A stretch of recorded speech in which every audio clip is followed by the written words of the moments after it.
right, thank you guys so much. I appreciate you watching. This is going to be the first video in a new series I'm starting. Don't worry, just like all my other series, they're an addition. Kind of like the evolution of consciousness. We're not negating the other series, we're just adding to them.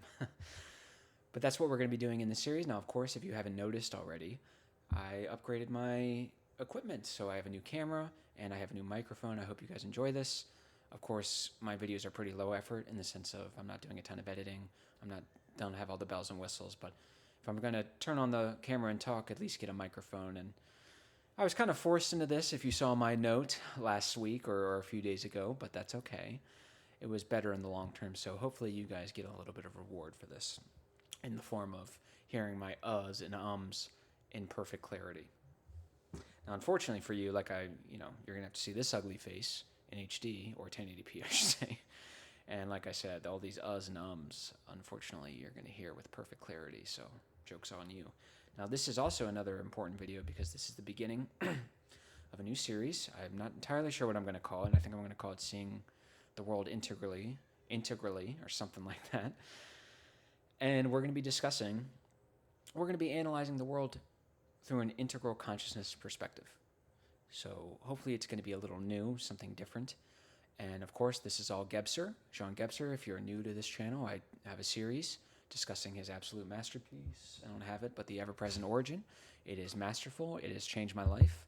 And it's the reason why you found me and the reason why, if I'm fortunate enough, you stuck around. So please, if you're interested in that stuff, I'm guaranteed you'll come away with something if you follow that Gebser series. I promise you. But this video, I'm going to be making an argument. And that my thesis is this.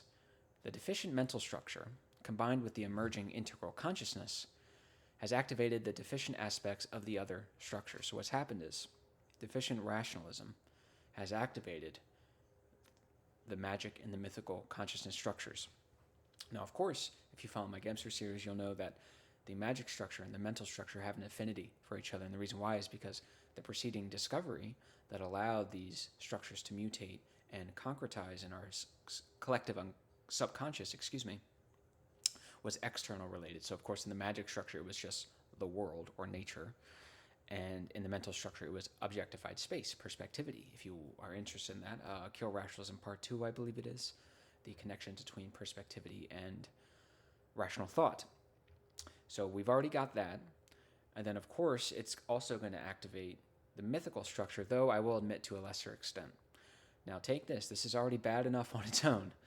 And take this and combine this with the now emerging integral consciousness. Now, of course, integral presupposes that we are bringing back, if you will, or bringing back up to light the structures that had been negated by the mental structure, by rationalism. So that is to say, we're bringing back or re-intensifying the magic and the mythical structures. Here's the big problem.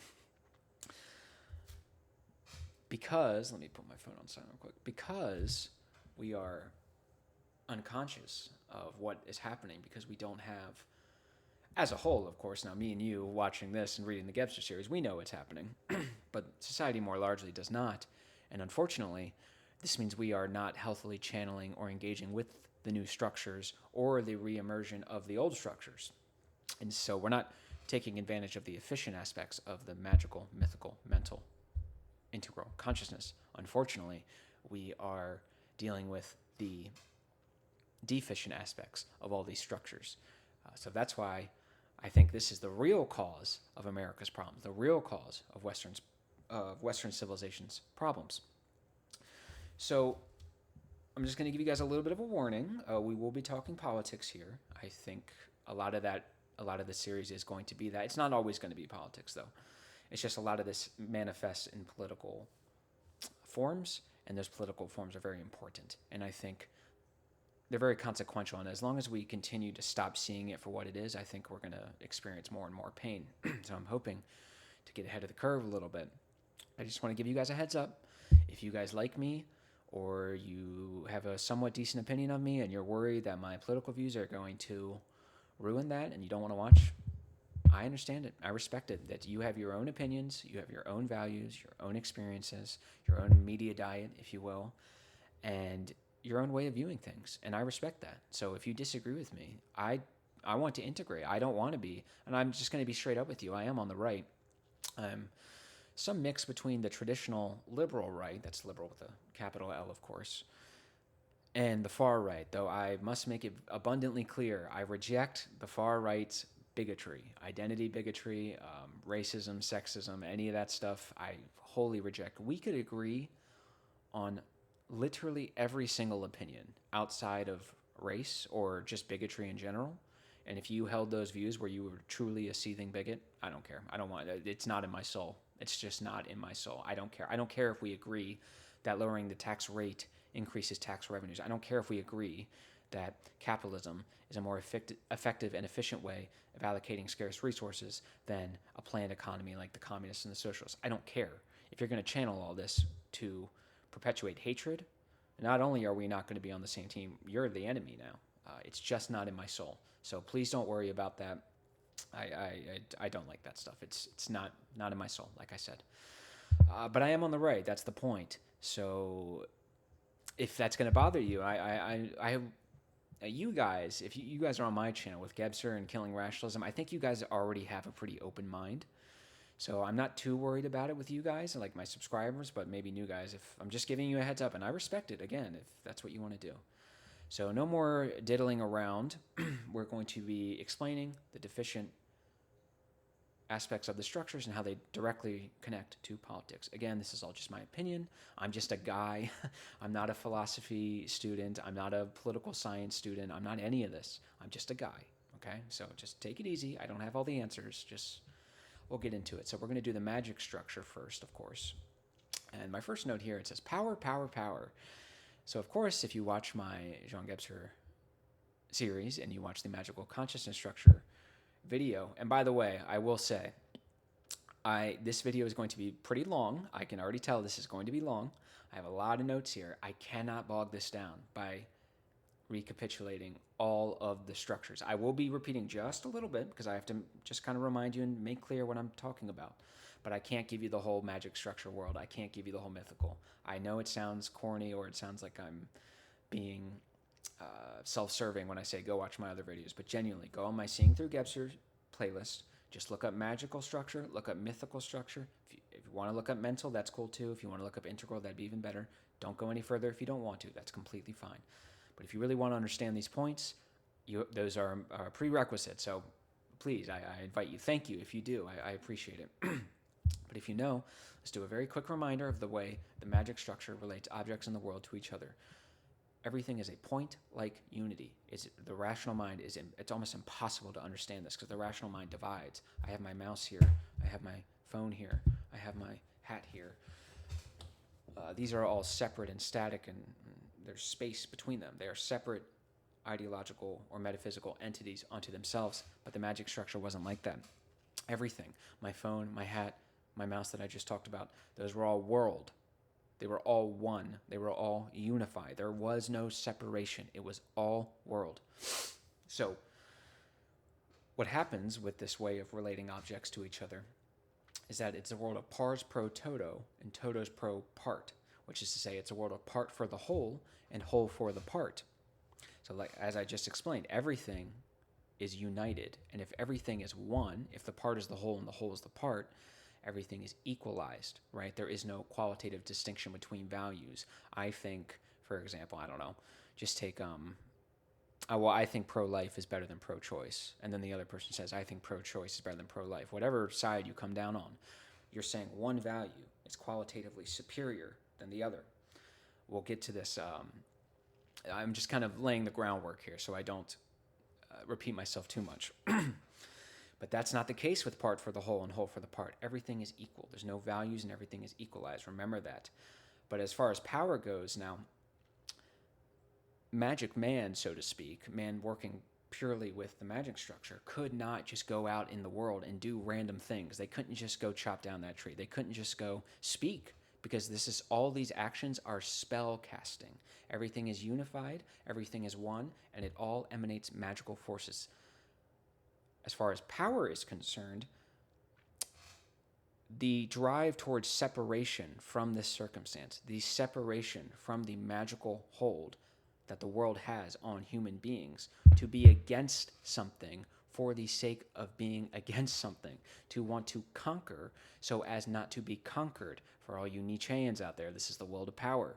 What this ultimately derives from is man trying to separate himself from the unified magical forces. Because when he does one thing here, when he makes a mistake here, and the flood or whatever, or the warring tribes comes and completely wipes out his people, guess what? Part for the whole and whole for the part. You caused that. That's going to engender some anxiety. People wanted essentially free will. They just didn't have the consciousness to understand it like that. So power is inextricably linked to the magic consciousness structure. Now, unfortunately, in 2025, everyone is obsessed with power. And of course, when we're bringing back the magic structure, as I said earlier, it's not its efficient aspect.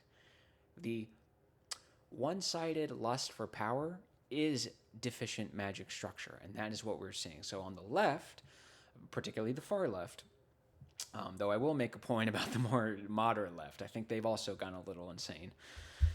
But the far left, we see this is obvious. I guess we'll do the communist and the Marxist, the socialist, the woke, whatever you want to call them. You can call, by the way, you can call these people whatever you want. Don't play any language games with me. I'm going to cut right through that. So I'm just going to describe the signified or the symbolized, if you will, and we can make up a word to describe it because we all know what I'm talking about. People like to play this game on the extremes, both the woke right, and the woke left. They always like to play this game. Well, you don't even know what that definition is. You can't even define it. Yeah, I know exactly. We all know exactly what we're talking about. Anyways, they're obsessed with power. The communists want to seize power. You could argue that the culture of wokeness is a product of decades of power grabbing, of sort of colluded power grabbing, and people of the same ideology, either directly or indirectly, just aiding each other. But they're obsessed with power. The communists, and you can also see this in power relations, right? So when I go to college and I'm trying to pick up a girl and I'm making out with a chick, that's not me trying to get laid like every other college guy. That's me trying to subconsciously impose my white male dominance on them. Power is central to the sort of woke left's ideology. They're always talking about power relations, always talking about power dynamics. The straight white male has more power. Oh, that's another thing, by the way. I want to give you a little heads up. Some of these opinions might be a little controversial. I don't think any of them are hateful. Quite frankly, I think in a normal society, none of these would really be controversial. But you know what? As Gebser said, it's really easy to speak your mind when your opinion is of common currency. It takes the man of courage to put his neck on the line and risk backlash because he thinks it's right, because there's a long-term goal. There's a spiritual goal in the end. So you might hear some controversial opinions. I don't think any of them are hateful, but that's up for you to decide. So we have the left, they're obsessed with power. That's the communists. Now take the postmodernists, right? Foucault, you know this was coming. Foucault thinks that all knowledge claims, literally all knowledge claims, are merely dressed up versions of grabs for power. Rationality is not something that can actually offer you any sort of correlation to reality or correspondence to reality. Rather, you have constructed the idea, method, and function of rationality in a conscious or subconscious attempt to impose it on others because you believe that if we do things rationally, you will be privileged. Everything is power dynamics. I remember, it's funny, I was reading Camille Paglia, who I have some criticisms of, but she is obviously very intelligent. But I was reading, she did a review of some postmodernists, and they were talking about sex in like ancient Rome. And she was like, instead of just people expressing their sexual desires, no, it's all these secret power games, and they're trying to do all, it's so dumb. But Foucault says, no, I refuse to accept any claim you make on the world because that's you trying to oppress me. So the far left is already obsessed with power, and postmodernism is obsessed with power. Let's see. So, and then the activation of the need for power, I think, was driven by rationalism, but also probably the rising of integrality, just because, like I said, there's that connection between the mental structure and the magical structure.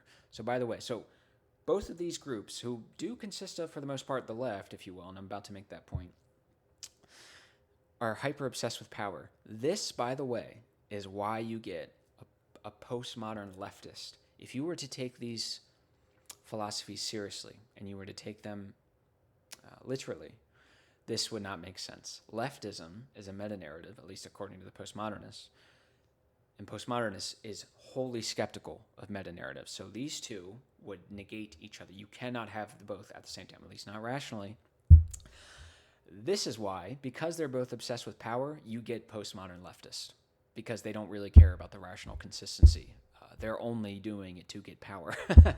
This is why I say the postmodernists, it has nothing to do with being philosophically true or valid or anything. It's just psychology. I think it's just resentment, but that's just my own opinion. So when you have these two groups, when you have a group that is obsessed with power, they will wear like contradictions like a badge of honor if it means getting more power. Some people like to, I don't understand why people don't see this. They go, they're rationalists because they think they've spotted a contradiction, therefore it either doesn't or shouldn't exist. They go, oh, wait, postmodern and left, that's a contradiction. And yet hundreds of thousands, if not millions of people identify it anyways. Like, you have to accept the world as it is sometimes. You can't just get lost up here. So the obsession with power, oh, that's another thing. So that's the far left. But the far right, the now incipient far right, they get very upset when you use the word woke right. I think they're almost telling on themselves a little bit. But they are too now obsessed with power. Now, in fairness to them, and I reject them on the whole. I think they have some things right, but again, the bigotry alone is enough to reject. But they also have some things that are just so painfully wrong. But they fancy themselves little Machiavellians. They adore Machiavelli. They love these power politics guys. Now, in fairness to them, they've watched the country for 60 years and all of its institutions be captured by a particular group, that is to say the far left or the woke left. And then those people who have captured those institutions have gone out of their way to impose their ideology and their hatred, quite frankly. They'll just tell you this, by the way. Do you hate these people? Yeah, of course. They're inherently bigoted and evil and racist. Of course I hate that because they're evil. I hate evil. They'll just tell you. I'm not trying to be unfair. And so when these guys watch the far left take over and just completely destroy the Constitution and completely negate their will and just toss out any pretense of morality, and then they come out and say things like, you're evil, actually evil.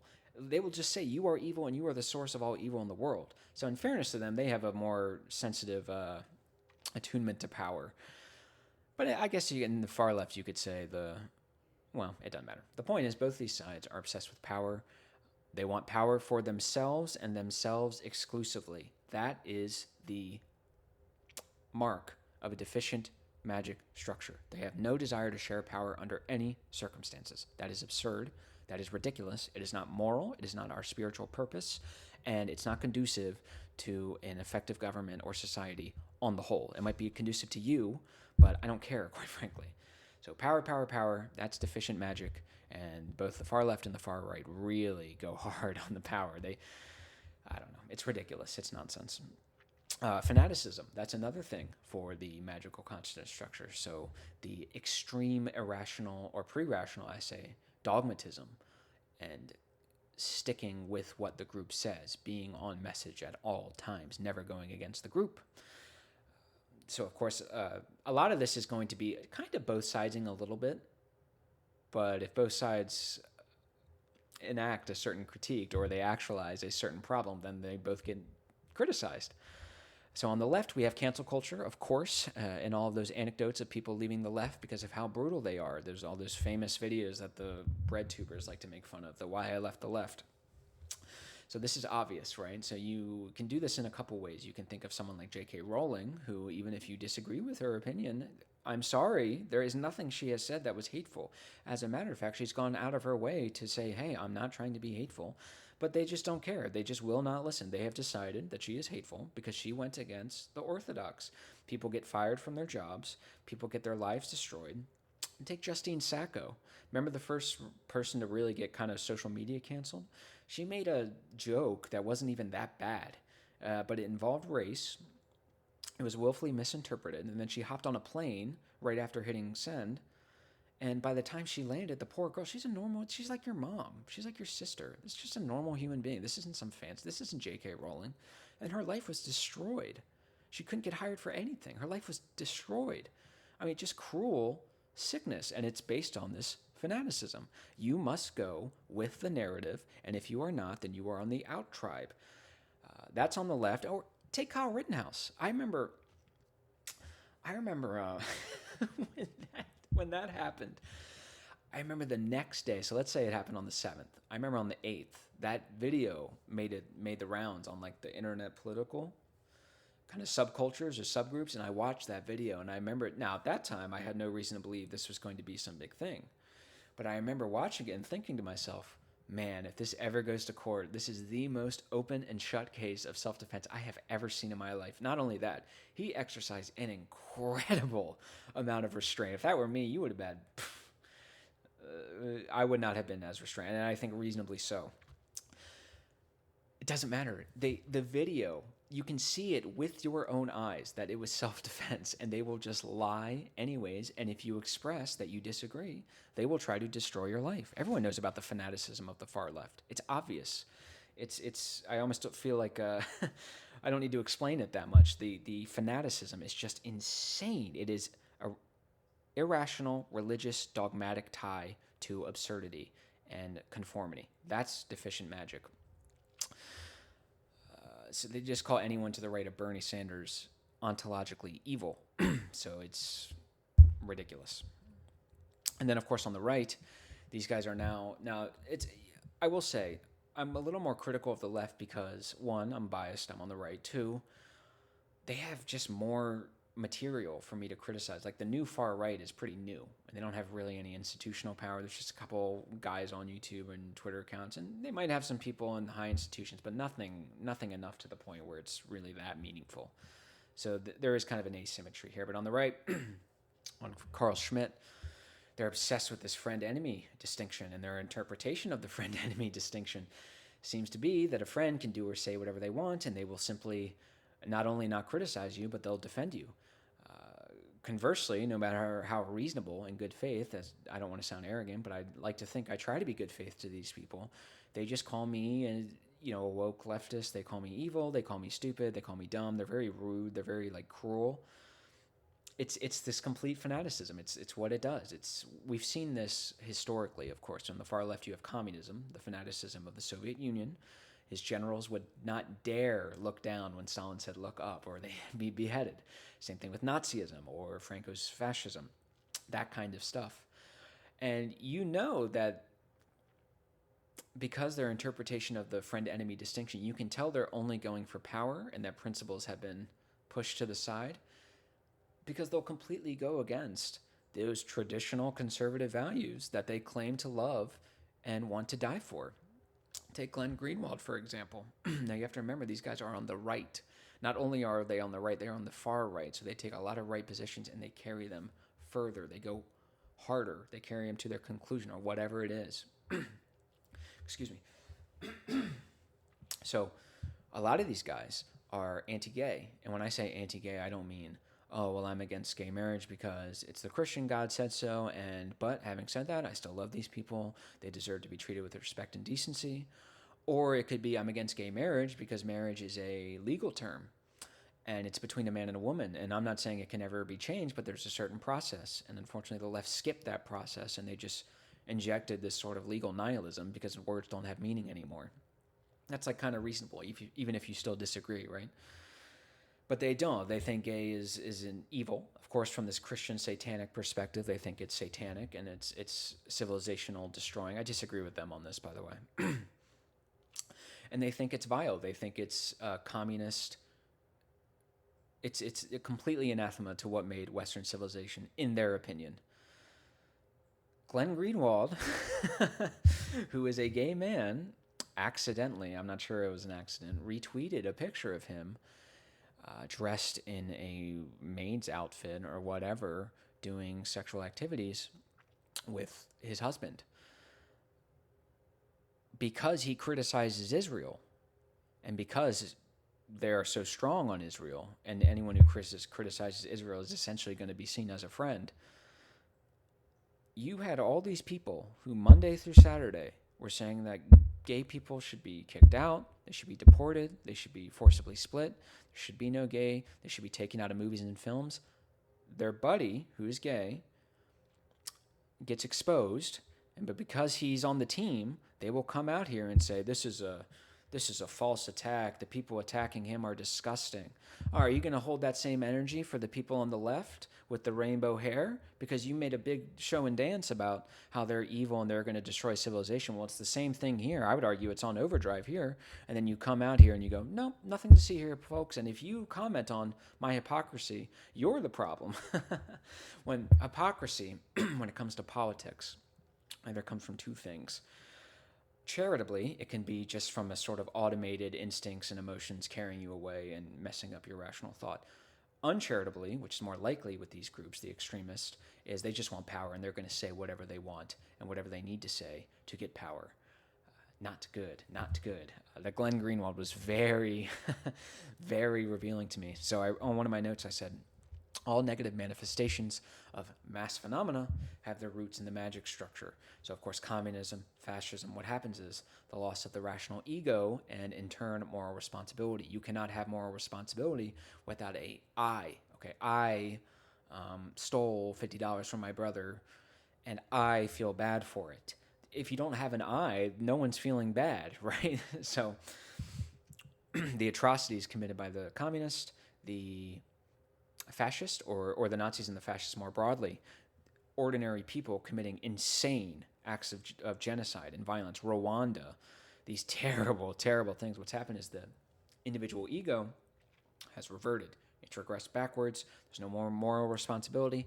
And then you get this. This is why we kill rationalism, not rationality. It would be civilizational suicide to kill rationality. It is stupid.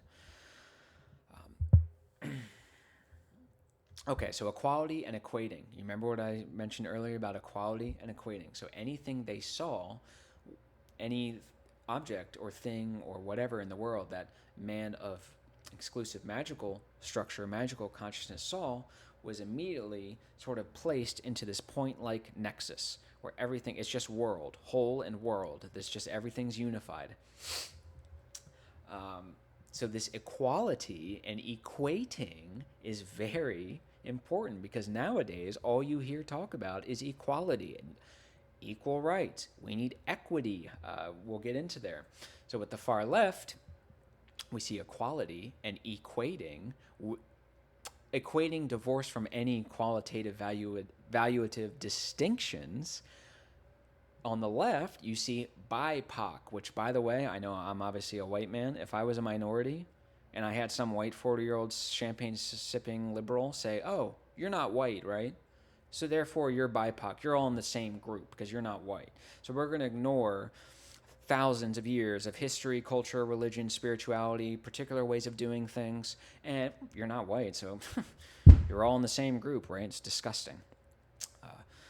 So that's one of the ways they equate. All minorities are kind of the same. They're all in place in opposition to white people. It's really kind of sick.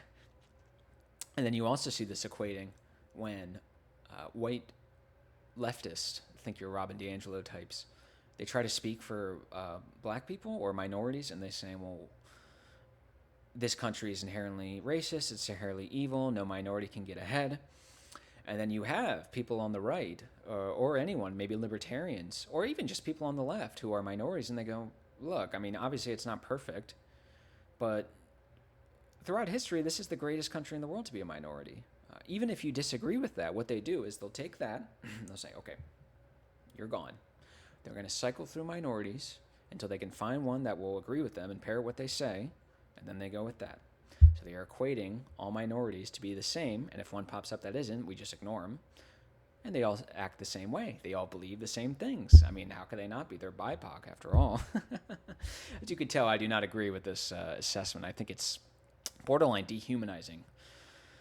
And then you also see a ton of false equivalents. Remember, like with Me Too and Matt Damon's comment. Matt Damon made a comment where he said, I am in favor of this sort of reckoning of sexual assault and sexual misconduct, if you will. But I think we should draw a distinction between slapping a girl on the bottom and assaulting her violently. I don't want to say anything too bad for YouTube.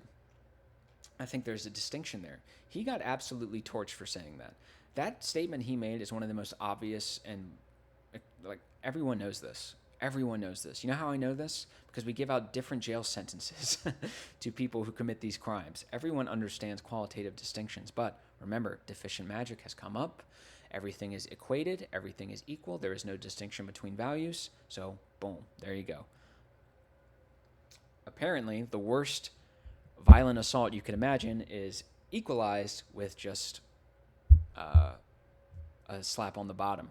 So this is why you get a bunch of stuff like when you say a word, and we'll get to this later, but saying or doing these really small acts, the far left will freak out and they say, no, you're playing into these power. Look at all this terrible Jim Crow slavery and all this social construct power games, and you're playing into it.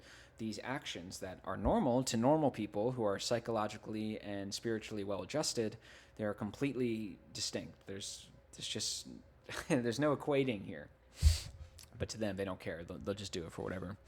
And there's other ones that are even more pernicious. Like I remember reading in like 2015, 2016, there was these girls at college. You know, they'd be in their hall or their dorm and they'd see some random guy, you know, walking down the street. Hey, nice to see you. And they would run to their RA or to the dean and they would say, he looked like the guy who assaulted me violently. And these guys would get suspended or expelled, or the social pressure would be so great that they would just kind of be unofficially forced off or unofficially expelled. This is insanity. This is insanity. The idea that you would equate the actual violent assault itself with some random, disconnected, independent person who vaguely looks like the guy who did that and say these are equal, that's deficient magic structure, baby. This could only come about of deficient magic structure. And you can tell it's not even deficient rationalism because there's not even a pretense of rationalism in this, or rationality at all. It's not even deficient irrationality. It's deficient pre-rationality. It is absurd. It is absurd, and it ruins lives, and that's really quite sad. Another one, all cultures are equal except for the West, of course, because the West is inherently inferior. We are ontologically evil, as the left says. We created. They sincerely believe with a straight face that history began at 17 or during colonialism, Western colonialism, and that all evil in the world practiced by Western white people or otherwise is downstream from the beginning of the history, which is the beginning of colonialism. It is nonsense. We're actually going to be picking up on that later. But if all cultures are equal, BIPOC, if you will, this is where you get the white liberal Robin DiAngelo types, or maybe people my age, who are my friends, if you will, or people who would be my friends, people my age. On one hand, they are almost irrationally or religiously tied to feminism, and they want to improve women's standing in the world. On the other hand, they are dead silent at best, or enabling at worst the abuses of women in the Middle East and Africa. They're not allowed to criticize that because all cultures are equal except for the West. The West is the worst. So they live, which this just cognitive dissonance, where on one hand, the West affords them the ability to improve women's rights, and that's very important to them, and we have the freedom and the ability to do so, and that's a good moral thing that we should be, that is desirable. At the same time, simultaneously, they do not apply these standards to the areas where they need them the most. And they have this really cruel ignorance and this cruel just, get out of my way. I think it's really quite vile. And I think that's where that's come from. The false equating, magic structure. Remember, the point like unity. Everything is one. Everything is whole. And then conflating symbol with symbolize. This is downstream from the previous point. It is hot in here. My God. Whew, I'm going to start sweating. And now you get to see my sweat in HD. Well, where are we at? Conflating symbol with symbolize. You see this a lot with the trans stuff. If they just verbally describe trans people as the symbol or signifier women, then the signified or symbolized will magically change. If I just simply describe you as a woman, then you will magically become a woman. So what they're doing is they're playing some postmodern language game when they're saying there's no official abstract rationalist grounding for these words. So we can use whatever word you want, and everything's a social construct, so it's all going to be true anyways. It is absurd on its face. No amount of calling me a woman is ever going to change my genitalia, my friend. It's just not going to. I don't know what to say. The fact that we have to take this seriously at all, again, is another sign that we're not dealing with even deficient rationalism. Deficient rationalism would not have brought you to this this ridiculous conclusion. And then, of course, people springboard off this. Children, teenagers, adolescents with healthy parts, if you will. And they go, well, I'm a woman, everything's a construct, everything's equal, so I'm just going to cut it off. I mean, it's absolutely disgusting and vile, at least in my personal opinion. But I think this is where it comes from. Another conflation is I can't be racist. I'm explicitly an anti-racist. So the left, particularly the whites on the left, they treat all minorities within a group the exact same way, which is this sort of stamp speaking for them. This is say, I am Robin DiAngelo, I speak for all minorities. Like I said earlier, if we find one that doesn't, we just accuse them of being a internalized racism, or there are other terms that I think you know. UT, it's not good, very bad terms, and we'll just describe them then. But I'm not racist, by the way, because I verbally labeled myself an anti-racist. So if we conflate symbol with symbolize, and I'm an anti-racist, therefore, by definition, I must not be racist, no matter how racist I'm acting. And I'll redefine the word so you can't pin me down. Ridiculous. Let's see. They remove agency. They treat minorities as if they're just these children or these blobs that are just here to. They're like water, and whatever you put them in, they'll just take the volume of the glass. It's absurd the way they talk about minorities. It's genuinely the bigotry of low expectations. They don't treat them as human beings, flesh and blood, human beings with positive character attributes and negative character attributes, just like me and just like any other group. It's always been that way. They treat them as these hyper abstract conceptualized things. But remember, with rationalism, when you detach yourself from the external world as it is, and you retreat up here, and the distance between the perceptive faculties, your ability to think rationally, the rational ego, and the world, what happens is the psyche worms its way back up. So they don't treat minorities as human beings because they don't live around them. They don't actually, I'll make that point. They don't treat minorities as human beings. They treat them as abstract concepts, and they've gone so far, and their psyche has wormed their way back up. So it says, I'm not going to, it would make me look and feel like a bad person. So I have to treat them like they're children. I have to treat them like they have no agency because I have no other way of explaining some of these problems. It's absurd. Let's see.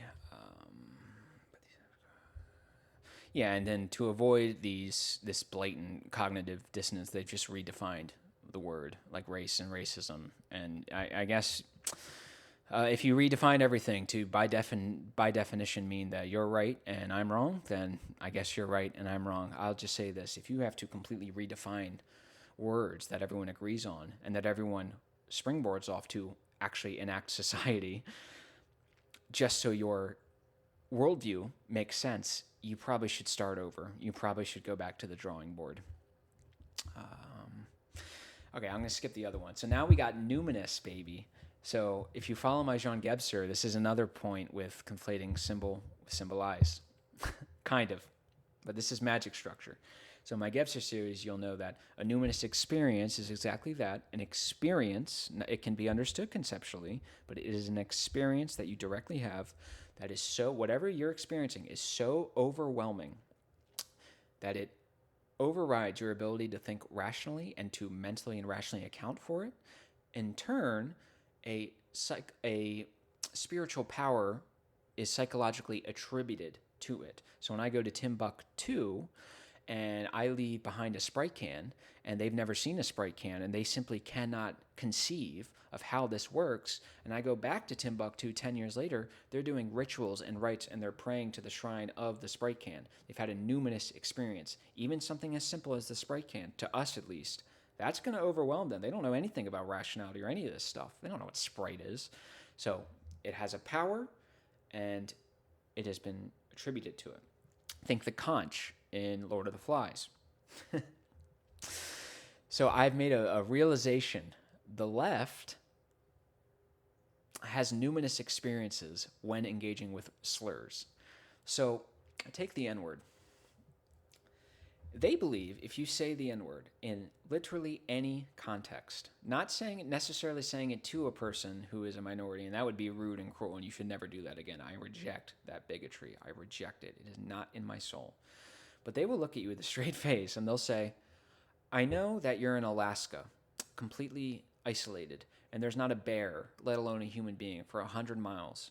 But if you utter that word audibly, you are oppressing minorities merely by the utterance of that word. If you say a word to a wall and no one is around, the closest person is 3 continents away, and you say it to a wall and no one hears, the mere utterance of that is oppressing minorities. This is obviously absurd. What has happened here? The left, particularly, I guess the far left, of course, they have been so overwhelmed by the stories of the legacy of slavery, Jim Crow, systemic racism, white oppression. They have been so overwhelmed emotionally by these stories.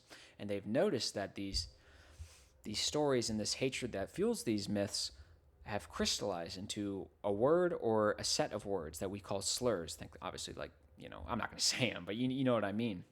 So when they say a slur, right, what has happened? The word itself, the utterance of the word, has been filled with numinous, monoladen power. There is a power that has been attributed to the utterance of the word itself that has upscaled its ability. So normally you would say, obviously, if I say a bad word and no one's around for 100 miles to hear it, we can have a discussion on whether I should still do it, but drop this idea that it's oppressing anyone. It's absurd. No. You are oppressing someone because we have been so overwhelmed by the stories that fueled the creation of that word, and we are attributing a power to that word. So this is why when they ask you, do you think it's okay to say that? When there's no one around for 100 miles, you just go, yeah, I do. I don't see it. Or even if I don't think it's okay, I don't think you see how it's oppressive. And they look at you as if you're crazy. No, you're the one who had a pre-rational understanding of something very simple, and you've attributed some ridiculous nonsense to it. And I say ridiculous nonsense because we're in the world of rationality right now. There's no time for deficient pre-rationality. And that's what you get. And then Jamal Bowman, he's a congressman, I think it was, and he had another point where I saw him on CNN the other day, and he said that minorities, particularly African Americans, they have higher heart disease, higher heart attacks, all these maybe higher rates of medical diseases, because it is an internalization of oppression of being called the N-word every day. What has happened here? The utterance of the word itself has been attributed numinous power. And not only does it oppress people now it causes physical, biological diseases that will kill you. The left has never been the great with rational thought, and this is what you get. It overwhelms them, and they, instead of just taking the time to be a little more rational, they go, no, I'm going to regress back to deficient magical nonsense and attribute this crap. So we're done with the magic structure. God, this video is long. Now we're going into the mythical structure. I'll try to speed up a little bit. As the myths and aspects of consciousness and the human condition they touch have been deconstructed, that is to say the rationalists, right? So the rationalists have deconstructed irrationality, they've deconstructed spirituality, the mythology, stuff like that. The rationalists believe that we will no longer be a slave to irrational nonsense. But we now know that the mythical structure is irrevocable and permanent, and the more you neglect it, the worse it comes back. This is the seesaw effect that I try to explain all the time. You got a polar complement, and instead of yin and the yang, you made it yin or the yang. So instead of irrationality and rationality, senseless and senseful, you made it senseless and senseful. No, of course, it's senseless or senseful, in which one is privileged over the other. Now, of course, if they're rationalists, they're always going to privilege the senseful. That's a problem, because now the mythical structure and all of its deficient aspects, not just the efficient ones, but the deficient ones more than not, have come back with a bang, and we're going to explain why. That is to say that Christianity, the mythology and religion that underpinned our society and our civilization, the religion that the second it gets destroyed, a la Oswald Spengler, the civilization's got about 200 or 300 years left, and then we're done, and we're right on time there. But Christianity has been replaced by mythologies that are even worse. So the myth of complete climate destruction. Now, I don't deny climate change. That's, by the way, if you use that term unironically, no one disagrees with that. The climate change, your most staunch conservative will never disagree with that. What happens is, I remember growing up when I was a kid, everyone was freaking out over global warming, and then the science came out and they saw global warming didn't quite match what they were saying, so they just switched to climate change, and then they pretend that they didn't make that verbal switch. Oh, you're against climate? It's so dumb. But no, the climate is not imminently going to be destroyed like Alexandria Ocasio-Cortez or Bernie Sanders is going to tell you. That doesn't mean we don't have problems, and rationalism is a problem with the climate because it's spatializing everything and it's destroying land. Nonetheless, this climate alarmism, you really have my generation. There is a solid group, a solid number of people in my generation and the generation before who genuinely want to commit civilizational suicide because they think if we don't, we're going to destroy the entire earth. They want to just stop oil. They want to stop electricity. They want to stop driving cars. They want to stop everything. They want to stop using computers. Everything, any exploitation, no matter how small, of nature has to be stopped because apparently we're all going to kill ourselves if we keep going. It's just ridiculous. So acting without knowing, a product of pre-rationality and the magical structure, and then of course when this is deficient, this is always going to end up poorly. So acting without knowing, combined with this destructive, corrosive myth of complete climate doomism and this just pessimism, it's just ridiculous. It's leading them and us off the cliff. They're driving us off the cliff, and no one can just sit there and, hey, get back to reality a little, people. All joy needs to cease with these people. Even walking your dog, they will find a complaint. They will find a way. If you are enjoying something, they are Mephistopheles from Faust, okay? If you are enjoying something, they will find a way to tie it to climate change and take it back. You can't walk your dog because that apparently is killing society. Another myth is the myth of atheist materialism. See my Kill Rationalism series for this. There is no spiritual order, no inherent meaning, no life, no soul, none of this nonsense. We can't have any real meaning either in the forms of spiritual pursuits or mythology because, again, that's all irrational nonsense, so that needs to be the go. Not only is this bad politics and bad society because it engenders nihilism, which is always going to lead to destructive, violent ends, it also does not bind a group together. So myth works and religion works because it is a way of transcending very small tribes. It's a lot easier to form a larger tribe with someone or even a civilization if you both pray to the same God. But once this myth goes, that binds and blinds. In fairness, it does also blind, but it binds and blinds. Once that goes, now the civilization's going to go. Now that bond is going to go. And it's not going to happen all at first, but we're seeing it. We are coming further and further and further apart. The Christians believe that the atheists are satanic devils. The atheists believe that the Christians are evil authoritarians who make up God as an excuse to impose their will on them. But my generation is nihilistic, pessimistic, and hates themselves. They are depressed. They are suicidal. They are heroin addicts. I think a lot of this can be improved through genuine spiritual engagement, finding spiritual purpose, recognizing that the goal is virtue, maximizing your spiritual potential. I think you can't do that when you're doing heroin. You can't do that with a nihilistic worldview. If you can do that, I think you're going to improve. But of course, the atheists and the rationalists have decided they want to ruin everything because they're just so smart. And they're smart enough to be ignorant that their truth that they love to go on and on about is a limited truth. It is a limited truth, and it will never account for even the pre-rational, irrational, let alone the irrational in us. So we can drop that again. Go watch my Kill Rationalism series. Let's see. Oh, this is going to be a little controversial. This has been in my opinion, very, very, very politically destructive. So the myth of white supremacy, George Floyd, oppressor versus oppressed, this is the Marx stuff, legacy of slavery, and systemic racism. These, to be clear, are myths, and I'm going to very quickly knock these down real quick. So these myths are openly and admittedly hostile to the United States and Western civilization more broadly, and will gladly burn the country to the ashes. Again, just ask them. They will tell you. If they're not trying to be subversive, they will tell you. Excuse me. Now, the problem with these myths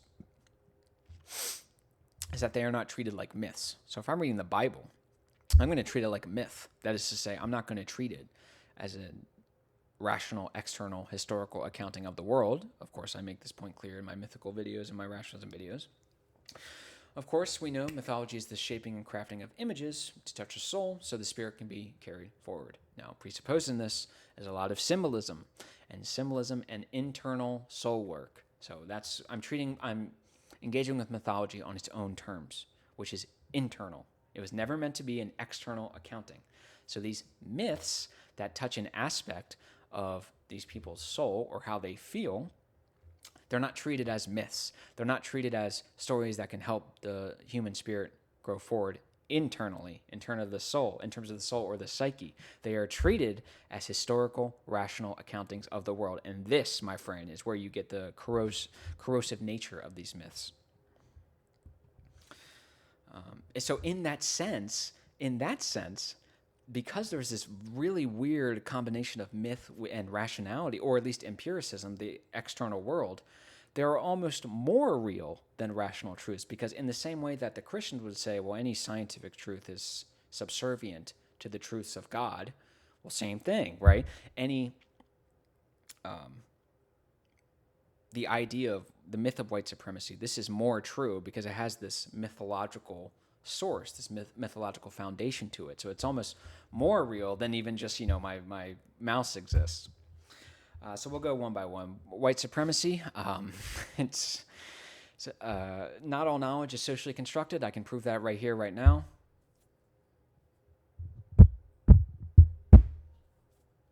I didn't socially construct. I'm aware that the microphone exists. I did not have to talk to anyone. I didn't have to socially construct anything. What I did was deploy experiential knowledge, which is knowledge that is delivered or channeled through instincts, emotions, the vital instincts and urges of our makeup, constitution. And essentially, experiential knowledge is the unbeknown realization of unity. That is to say, the unity of me and my internal mental faculties and the external world, or at least the slice of the world that I have it. So it's ridiculous. And once you get rid of this, all the white supremacy drops, because the entire myth of white supremacy is knowledge is social construct. It's all knowledge claims are made by and for the white man. And where was I going? Oh, if all knowledge is socially constructed, then it has no real connection to reality. Well, then you're using it for power, right? And if white people are successful and they created these knowledge epistemes, if you will, by and for white people, then, of course, we have white supremacy. The system is built for whites. It's bullshit. And then we have so not all knowledge is socially constructed. Here's the problem. So let's just say with 1776, the beginning of America proper, or even maybe a couple decades before that. They like to think that because the straight white males wrote the Constitution, therefore we're all swimming in their little pool, because they have this ridiculous idea of singular causation. We have A, which happened 300 years ago, and we have B, which happened 300 years later. And these, apparently, according to the postmodernists, nothing happened in between these 300 years. No historical events, no new ideas, no new contributions. It's singular causation. But if we employ systemic causation, in which innumerable and reciprocal social interactions fundamentally affect the final result, if you will, or the knowledge claim, the knowledge system, we recognize that this is ridiculous, right? So take language, for example. No one sat down and invented the English language. The English language was invented or codified by a series of utterances, gestures, and just weird guttural noises. Systemically, it was different tribes working with each other. They were, like I said, making new noises and guttural whatever, and it was a systemic process. There was no one person. Each person affected the process. Take stock trading. If the Dow Jones ends on 17,112, for example, the no one sat down preemptively and said the stock is going to end at 17,112. What happened was all these stock traders did all their trades, and because there are innumerable and reciprocal interactions, the system itself of stock trading affected it, and then it landed on 17,112. No one sat down and said, this is what's going to end on. It was a natural, organic thing. So this idea that everything is just white and straight white males, for and by straight white males, it's just not true. Tons of minorities have contributed to this country. They've invented things. They invented new ways of knowing things that are actually rational and they make sense, and they're not just this ridiculous nonsense. But it's just it's absurd. So not all knowledge is socially constructed. There goes white supremacy. They have the singular causation, which is absurd, and then they also have a miscategorization of meta-narratives. Do I want to make that point? Okay.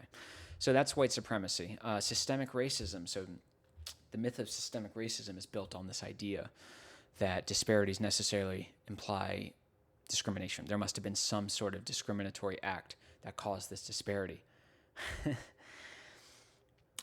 This is just absurd on its face. So a disparity can ultimately be conceived of as understanding that when one embarks on a successful endeavor, they must attain all the prerequisites peculiar to that endeavor, and more importantly, they must possess all these prerequisites at the same time, simultaneously. And a relatively minor change in the ratio of prerequisites can lead to major disparities. For example, if you are permanently illiterate for whatever reason, you are not going to become president of the United States. I don't know what to tell you. Don't know what to tell you. There's a disparity there. It is not because we're all equal, and the only reason the disparity could exist. So one factor there, being permanently illiterate, causes a huge disparity. Another example, if you are 4'8", you will never be in the NBA. I don't know what to tell you. One factor, height, precluded you from the NBA, and now you can't make hundreds of millions of dollars like LeBron James. So demographic factors, age, of course, my father, he has 30 years on me. I think he's going to have more money than me. He has more time to earn, save, and invest. So yes, it makes sense. So demographic factors, geographical factors. Were you born in the mountains, in Timbuktu? Are you disconnected and isolated from economic activity? That will cause disparities. Cultural factors. Do you have a culture that actually prioritizes work? Like, I can't remember what it was, but there was some ancient culture who sincerely believed that work was just simply, they were too good for work because God had given them all this stuff. And it wasn't even this kind of smarmy anti-capitalist stuff. It really was like this spiritually, I'm too good for work. Well, obviously there's going to be a disparity there in terms of economic outcomes. Do you actually value working, or do you just want to sit at home all day? If you just want to sit at home all day and I'm out here bussing everything, well, I'm going to make more money than you. It's pretty simple. Even something like birth order differences have been shown to affect disparities. The firstborn usually does better because they have more undivided time and attention from the parents when they're very young. So, of course, when the second child comes, not only do I have to pay attention to this child, I have to pay attention to the other child, to the firstborn. So even something like that. So when you have a systemic mass process like capitalism, that things are constantly changing. People have different values. People have different wants, different needs, different desires, different moral values. For example, I don't want to work 80 hours a week because that's going to take me away from my daughter. Maybe someone else disagrees with me. There's going to be a disparity there. I don't particularly care. Disparities do not imply discrimination. It is absurd. Disparities have been the human consistent since literally the beginning of time. Everyone has been unequal. Some people were born stronger. Some people were born faster. They got more food, and that compounded their advantage. That's the way of the world. I don't know what to say. And take that example real quick. Speed and strength. This is another point for the social justice crowd. You don't want social justice. You want cosmic justice, because in equalizing disparities of outcome, which is equity, which is absurd, you made the fatal mistake of thinking that society, who could be anyone, no one, everyone, and someone all at the same time, whatever's most useful for me to grab power, essentially. Society, according to the far left, divvies out these qualities and the benefits and burdens of life that attribute to disparities in equity. Apparently, I must have missed these societal meetups. Do you guys do this? Can you guys inform me of the societal meetups where we divvy out intelligence, emotional control, drive, whose child belongs to what parents, and their parenting styles? Apparently, I must have missed these meetings. I guess my communication's really bad, but who knows that society divvied out. Apparently you guys decided that I would be depressed, and I, as a member of society, decided that LeBron James is going to be built like a Greek god and have the basketball IQ of 140. Who knew? Apparently. So it's ridiculous. They don't want that. So another thing, so the equality thing, this is built on another myth that is treated as a rational proof, something that is rationally, literally, empirically, whatever word you want to use, true. And that is blank slate. The blank slate is nonsense, okay? I'll save that point to the end. The blank slate idea is essentially that when you are born, you are a blank slate. You have, there are no embedded tendencies or predilections that you have. So anything that evolution tells you that is in human nature, according to this view, is gone. You are purely a product. So let's say you were born, you're a blank slate, and then you're 18, and you realize, oh, well, shit, we're all in the blank slate, but I have opinions, I have values, I have stuff. Where do those come from? They will say it's all from society. Now, remember, if we're all blank slate, then we're all equal from the get-go. And if we're all equal from the get-go, then we should all be equal in terms of outcomes. According to them, it is ridiculous. And this is another reason, according to them, why disparities exist and are undesirable or evil. It is absurd. And also, by the way, for all you lefties out there, the more money you're spending on these disparities, the worse they get, because you're funding terrible systems with terrible incentives that have no consequences, and you're only doing it to pat yourself on the back and feel good. It's ridiculous. Don't talk to me about, take this, actually, whatever, forget. And then the original sin of slavery, the idea that the West both started slavery and practiced it to the worst qualitative degree. This is just, now to be clear, slavery is a moral atrocity. And if anyone tried to reinstitute that, I would, I don't know what I would do. I'd almost laugh more than anything, but I think slavery is disgusting. I would never want anything like that ever to happen again, especially not racial slavery. Get out of here. There are no good slavery, but especially not that kind. So I just want to make that very clear. That's, again, I don't like the hateful stuff. It's not in my soul. I don't like it. Apparently, we started slavery and we're the worst at it. That is bullcrap. Okay, we did not start slavery. We ended slavery. We were the one who stuck our neck on the line and risked it all and had a civil war, at least in part, because of slavery. I don't understand this. Every other civilization, every other culture, Asian, all of them, Indian, African, South American, Native American. I know there's this peaceful and savage nomad thing. That's ridiculous. All of them practice slavery. All of them practice brutality. As a matter of fact, I got my blood meridian, Holden and the Kid and the Glen and Toadvine. Now, of course, that's fiction, but a lot of what Cormac was pulling from happened in real life. And you can just read these accounts of brutality in all ages of history. Slavery, it's been around forever, way before anyone even dreamed of the United States of America. It's a completely terrible myth that is just nihilistic, it's pessimistic, and it's destructive, and it's corroded the social fabric of our country. And also, by the way, if you're trying to explain the existence of disparities, one, you shouldn't be, because they're normal. They have been the consistent through all.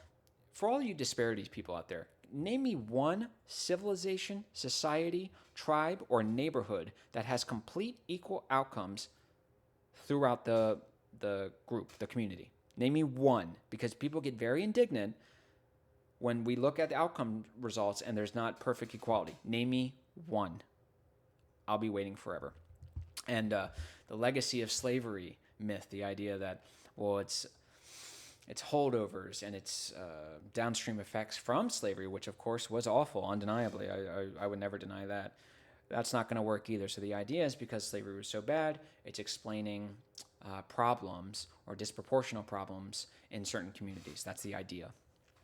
The problem with this is it sounds intuitive, and it is intuitive, but it's not true. If you go back and check those exact same stats in 1899 or 1903 or 1878 even, that is to say closer to the legacy of slavery, you will see these problems, these social pathologies are infinitely lower, okay?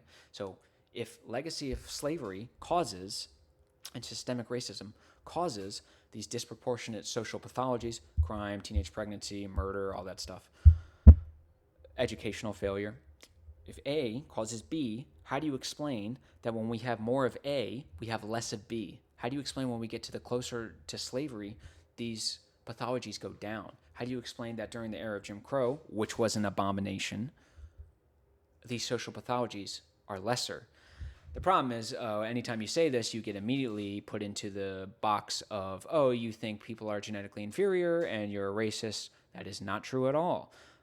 If these inferiorities actually existed, why didn't they show up during that period that I just talked about, during Jim Crow, during that legacy of slavery? Why didn't they show up? They had all the external factors inflaming those alleged and apparent internal or inherent deficiencies. Where were they? I don't understand. This one little line of fact destroys both the far right and the far left. And then, of course, because mythical is tied up with a rationality, and a deficient one at that, political thought and positions have been painfully reduced to childish platitudes. So profit over people, tax cuts for the rich, love is love, we believe in science. These are empty, meaningless platitudes, and you have entire sections of well-meaning, intelligent people, soccer moms and soccer dads, with a straight face saying these, or being anti-war. You saw this a lot with Iran. Alex Jones comes out. Why am I getting so much heat for being anti-war? I don't know, dude. Maybe because you have a child's understanding of the world and you are implementing that child's understanding, and now terrible things are happening. Maybe the world is a little more complex than something that my 6-year-old nephew would give me. I'm anti-war. I don't like when people die. Yeah, dude, I don't like when tornadoes come in and destroy and destroy countries or towns. I don't like that cancer exists. You have to face the world as it is, people. Like, come on. But profit over people. I went to a party once, and my buddy, it was like a cookout. And I saw an old friend from high school, and we were just catching up. And I asked him what he'd been up to. And he said he was majoring in economics. And I had just read Basic Economics by Thomas Sowell. You all need to read. And I was like, so what do you think about this stuff? What do you think about like capitalism and stuff? And he goes, well, sometimes I think it's time to put profit over people. And I just kind of let that hang for a second. And I thought he was trolling. I just spit there, sorry. I thought he was trolling because I could not believe someone with a degree in economics would give me such an empty platitude. And I responded, I was like, well, don't you only earn profit by allocating scarce resources effectively and efficiently? Scarce resources, by the way. Effectively and efficiently and at a price and value that the buyer is willing to pay? Isn't this a mutually beneficial trade? And don't you only earn profit by serving people rather than over people? And he just kind of yeah-yeah'd me, and I was like, I could not believe this. It's just insane. Tax cuts for the rich. Lowering the tax rate increases the tax revenues because, yes, you are receiving less tax revenue from each individual business, but because the tax rate is lower, it has incentivized investment, which means there are new businesses created or existing businesses are expanded, and on the whole, you are receiving more tax revenue. Okay, it's the same principle as lowering your price to increase revenues. In theory, lowering your price, you wouldn't want to do that because now you're earning less from each sale. But of course, customers love low prices and will buy more of those low prices, and you will increase massively. You'll get way more than you would if you would have kept the prices high. Same thing. Lower the tax rate, increase the tax revenue. And when they do this, they show that the rich actually still do pay proportionally more in tax.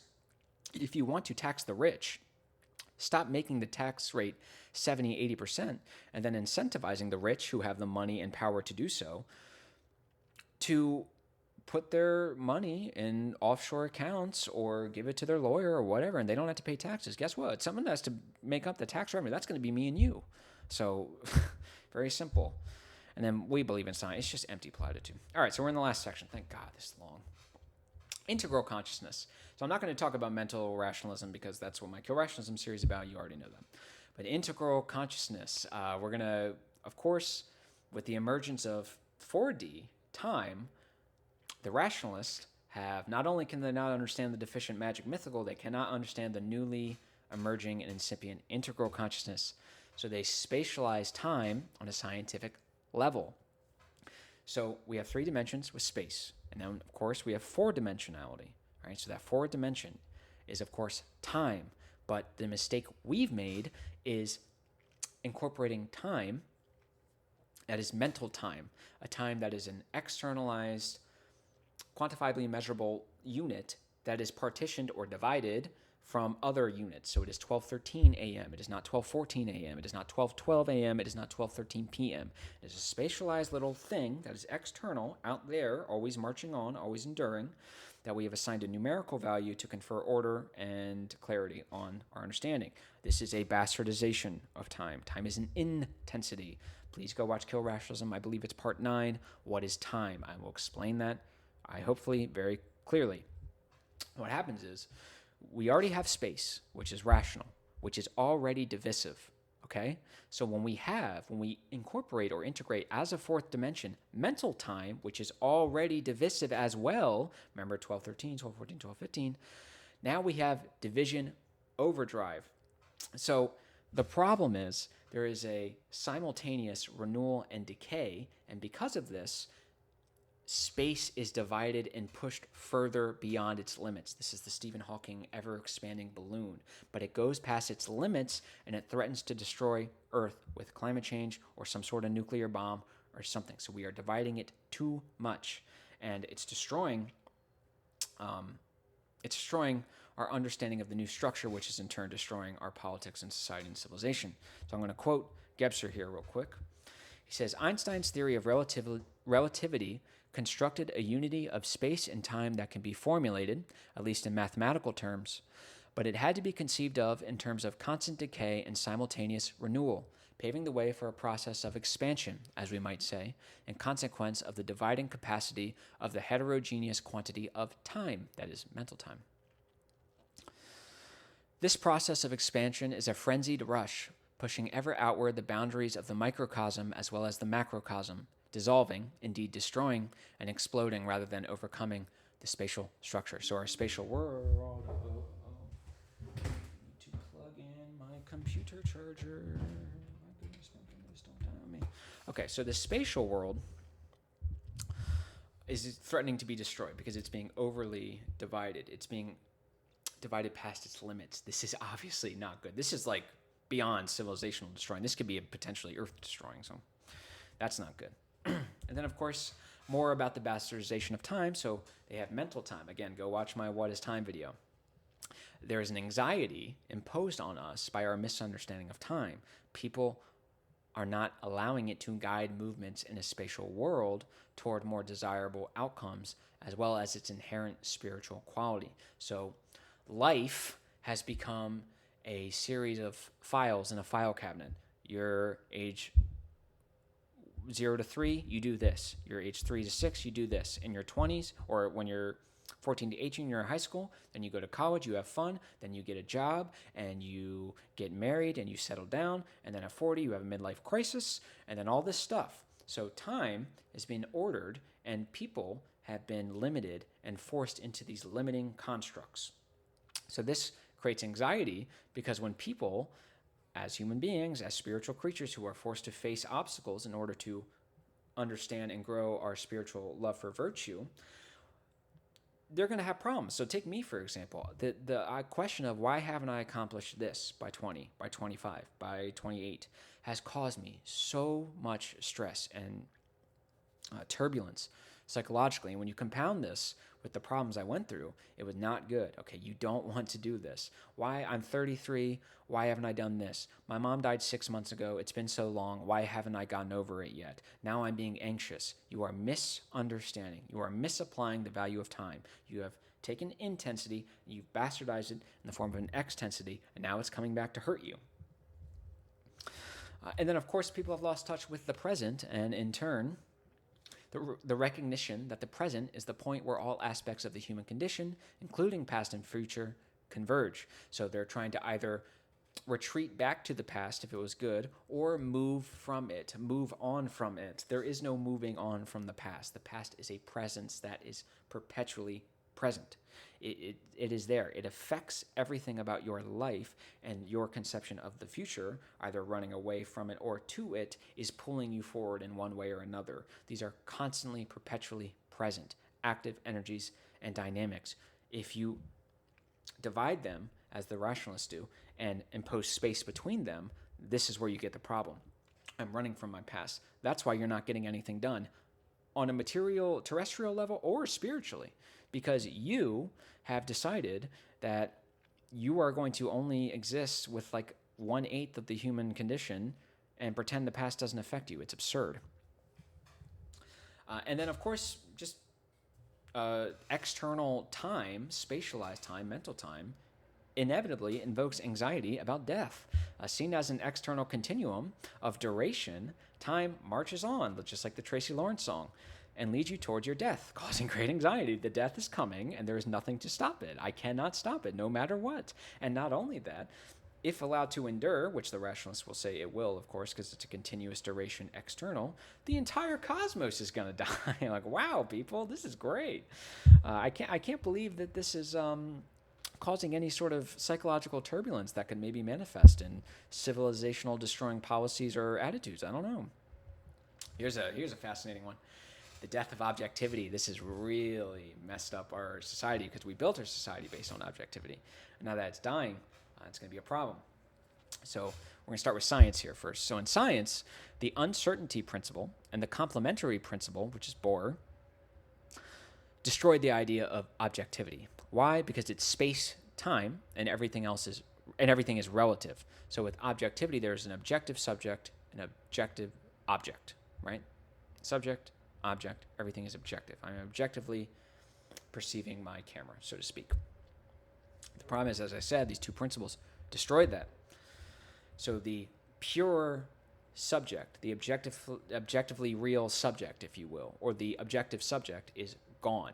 It's gone because objectivity relies on space. But ever since Einstein, we've known it's not just space, it's space and time. It's space-time. So there is no objectivity because you, wherever you are positioned in the world, is relative to something else, relative to the space-time of another. So where is the objectivity? If everything is space-time, and space-time is essentially relative, if you will, which means that your movement in a spatialized world will affect time, and mine will do the same. What's the objectivity? Which one should I privilege? You're never going to find an answer. So objectivity is gone in science. So I think you can see where this is going philosophically. And now, of course, like I said, this death of objectivity is the mental structure. Integral consciousness destroyed that. Integral consciousness destroying objectivity. And of course, integral consciousness pervades all aspects of the human condition, not just science and not just philosophy. So we see in science, you would expect to see similar results in philosophy, and you do. So philosophically and politically, we see this destruction of objectivity manifests as the deconstructive tendencies of postmodernism, as well as the common phrase of, there is no objective truth, there is only my truth. Why is there only my truth? Because there is no objective subject. Everything is in relation. Everything is relative. There is no objectivity anymore. So everything, if you want to stick with the objective subjective, becomes subjective. And if it's subjective, then it's mine. It's my truth. There is no objective truth. They'll tell you this. The woke left, the postmodern, they'll tell you this. There is no objective truth. There is only my truth. This is all of postmodernism. It's been destroyed.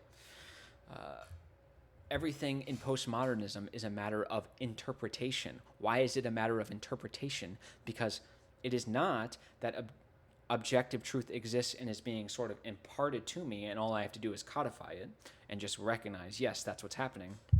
Rather, there is no objective subject, there is no objective object, there is no objective anything.